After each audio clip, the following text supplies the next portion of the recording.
Class topper যেভাবে উত্তর দেয়। আচ্ছা দিশা, তোর মা তোকে 6টা আপেল দিল, তারপর সেই 6টা আপেলে থেকে তুই 3টে সোনাইকে দিয়ে দিলি, তাহলে তোর কাছে কটা আপেল থাকলো? ম্যাম, আমার কাছে 3টে থাকবে। বাহ, ভেরি গুড। ব্যাকবেঞ্চার যেভাবে উত্তর দেয়।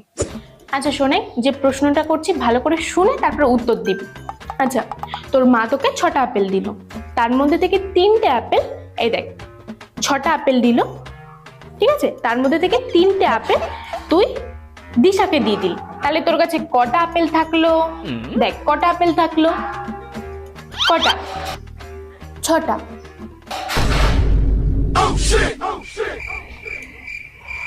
কি করে 6টা থাকে?